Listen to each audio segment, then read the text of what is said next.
Hey, what's going on everybody? It's Mike here from AX Garage. Welcome back to our channel. Today we have this 2002 Acura NSX in beautiful Long Beach Blue Pearl back in the shop for episode number 2. And John's gonna tell you a little bit more what we'll be doing today. All right, John, so what are we doing today on this beautiful NSX here? So, we are doing a upgrade. I don't know if you want to call it upgrade. Some people it's upgrade, other people it's just a change. So, with the NSXs, they all were equipped with a steering rack. Some came power steering, which was Honda's first electric EPS, electric power steering system. And that system is not the most efficient. It's prone to have what we like to call a bump. When you turn the wheel back and forth, there's like a little bit of play. The system has a bushing that wears out. Unfortunately, the one guy who was rebuilding those and upgrading them had a tragic heart attack and passed away, so that service currently is not available anymore. But from the guy's inventory, he had a stash of 94 manual rack and pinions. And this is one of them. It's been rebuilt with new bushings installed, greased, and set to the factory specs. And what we're gonna go ahead now and do is remove the power steering unit from the car, the rack and pinion, install the manual rack. Then we're gonna disconnect the ECU plugs. If the fuses aren't already out, we just gotta take a look at that when we get to that point. But this right here is gonna give it a nice, solid, stiff feel. My 94 is manual power steering. It's a little rough down low, but the thing is all the weight in the car is over the rear wheels, not over the front like a Civic or an Integra. So it's not really that hard to turn, and especially with low profile tires, it's even easier to turn. So this is an upgrade that our buddy's been trying to deal with for a while because he did not like the feel. It's basically been unhooked with the fuses pulled out of the power steering for the last 4 or 5 years. So I got a few questions for you, John. So the first question is, you mentioned about the original EPS system, the power steering rack. Oftentimes they have a plate, the bushings worn out. You mentioned about the guy that used to be able to rebuild them. He no longer is. He's unfortunately not here anymore. But is the new parts available? So I'm not aware of the electric power steering rack, if that's available or not. I haven't checked inventory on that. These are discontinued, so they're really hard to get a hold of. The good thing is that there's a lot of NSXs that were made from 91 to 94, and a lot of those ones didn't make it too far, a lot of crash cars, so there's a lot of parts available. So that leads me to a second question, right? So what model come with a manual rack? So from 91 to 1994, all the cars except for the automatics, every single automatic NSX, which there's a lot of them out there, come with electric power steering. But just to 94, that's it, except for the 99 Zanardi, which is the US version of the Type S. That is a non-Targa manual power steering car as well. And how many did they make? They made 51.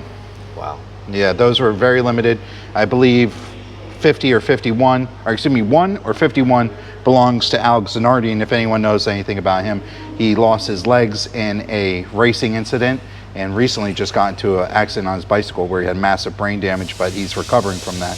And he still has his car. Me and Mike actually were at a race and we got to see him race at the Daytona 24-hour in his specially modified BMW a few years back. A couple of years ago. Yep, so it was a really, really important guy in the scene for Honda racing, Indy, F1, stuff like that. Now, in terms of the rack goes, so it's pretty bare. It doesn't have anything on I mean, this is as basic as a Civic, 92 Civic hatchback rack. I mean, there's nothing to it. So how do we get this to here? All the parts swap over? So the nice thing about that is the inner tie rod ends, outer tie rod ends, they're all the same. The boots are all the same. The boot clamps are reusable because they have little clips and they open up. So we're able to swap all of those components over. The only other things that we need to replace are the steering knuckle, the universal joint that goes from here into the actual steering column. Now, on the electric racks and manual racks, the diameter of this piece is different. So that's why we have to swap the part over, or else it wouldn't actually grab onto here. So that's the one part we have to do. The other part is the rubber insulator. That's this part has been hanging around here. This is not the right part. There's a rubber piece that fills this gap. The electric rack, you'll see it when we get it out, this part actually comes up to here. So now we have to find a way to insulate it, and this is just a KYB strut insulator to keep the dirt off of a strut. The part's not available. I'm having trouble finding it. I trimmed this to fit. It fits up over here. It fills the gap perfectly, keeps the elements out of the car, no wind noise, no water. It's something I've just found to make it work because the part's just not available. All right, John, so how do we start here? All right, so first thing we have to do is we gotta get the battery out of the way, because there's two connectors we have to disconnect behind the battery. Not a huge deal. We're gonna take the terminals off, take these brackets off, and then we'll get the battery right out of there. And you can see the wires over here. Just can't see the connectors because they're right behind the battery. So that's our first step. Not a big deal. We'll get it out right now.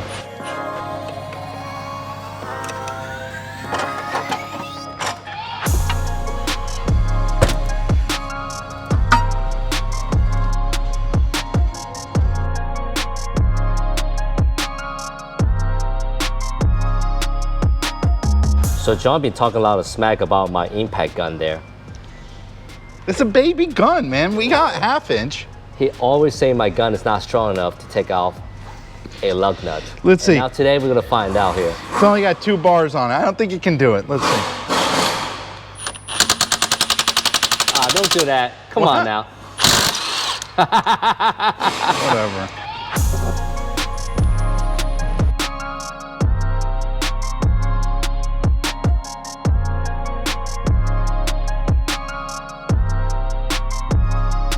All right, so the wheels is off. What's next? So we need to remove the outer tie rod end from the knuckle. That's our first step. So we have to remove the pin here. Once we get the pin out, we're gonna take the nut out. And with these being aluminum, we have a special tool to pop this ball joint without deforming and hitting this with a hammer. When there's steel, it's usually a quick fix. We can just pop it, boom, get it out. But with these, we have to be a little bit more delicate, and we'll show you how that goes.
All right, so we already came and we got our bolts loose. We got our harness disconnected from here. But before we go any farther, we're gonna go ahead and we're gonna disconnect the steering column from the rack inside the car. That's our next step. Right.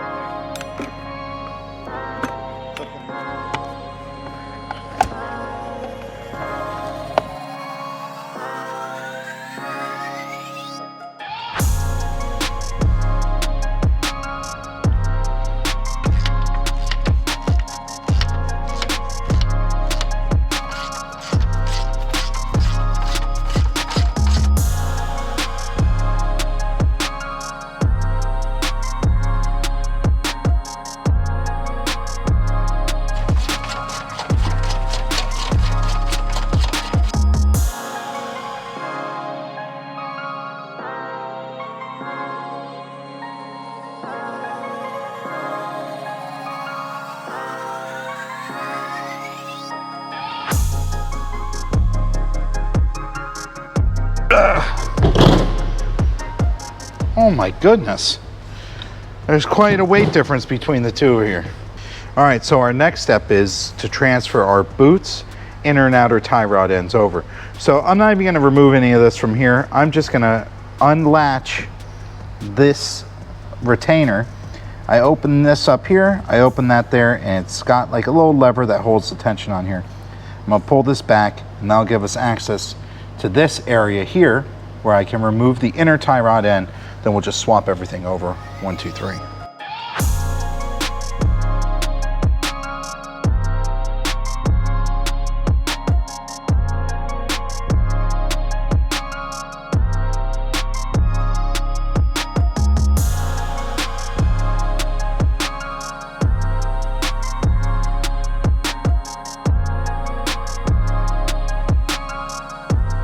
Yeah, so here's our inner tie rod end. It's got a spacer, washer, and these 2 little tabs that lock into place, and easy enough. Oh, just swap the entire thing over. Yeah, the whole thing.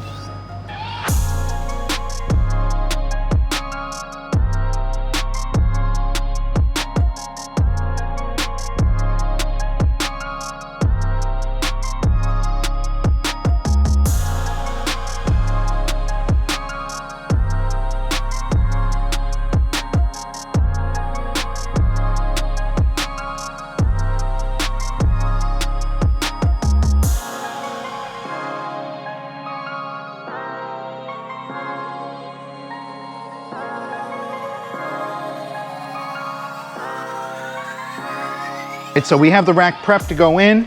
Our one piece we were missing just came in from Honda. It is the knuckle that goes from the rack here to the steering column inside. Yeah, like this. The diameters, as you can see, bring them right next to each other. The electric assist one is a larger diameter than the manual one. So we have to replace this piece or else it just won't work. So this came in, it's still available from Honda. How much longer it's gonna be available? I don't know, but good thing was it was just 1 day out. We got it in. So now we're gonna mount this up in the car, attach our tie rod ends, hook up the steering column, install our insulator for the water so it doesn't get in there. Like I said, we're gonna rig this one up because we don't have the original one. They're on back order, not back order, they're discontinued. So we don't have the proper one, but I have a way to make this work where it's gonna work just as fine as the factory one. Once we get in the car, over to the alignment rack behind me, then we're done. Then we're ready for the next part in the body shop.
All right, so we did the initial rolling compensation. It's letting us know that our toe's off. We saw this, the steering wheel's off a little bit. Mike said it was off a few degrees. Well, it's exactly off 2.61 degrees. So that's what we have to correct with the tie rod end. So let's go ahead and get to that.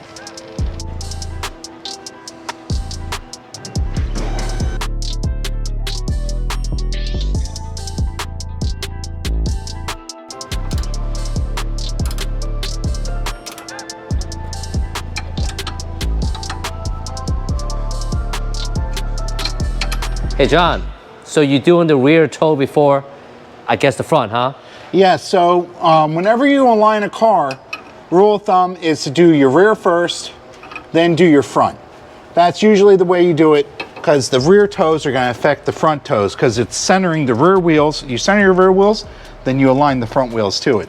So we always do our camber, caster, toe in that order, from rear to front. Now you're talking about negative camber, because this car obviously has some negative camber. Are we going to correct that negative camber? So these cars camber a lot. There's a lot of camber when you lower them. So the idea is we can only correct some camber, but the most important thing is that we make our camber even.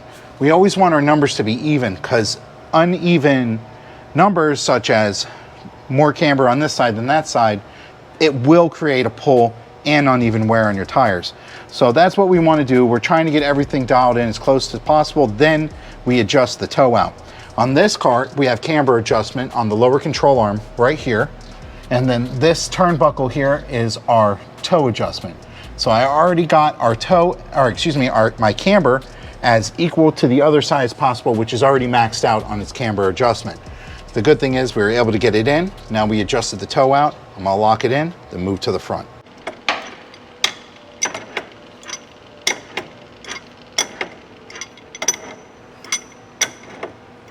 Might getting there. That should be good. Hey John, you got to put a nice size wrench over there. Listen, don't make fun of my wrench. I don't have the right size wrench on me right now. I left it at my house. Did you pick the biggest adjustable wrench that's available in the toolbox? Unfortunately, this is the only one I have here right now, man. I don't know why you got to make fun of me. Look at the pipe wrench. It's pretty big. Hey, it works fine though, I'll tell you that.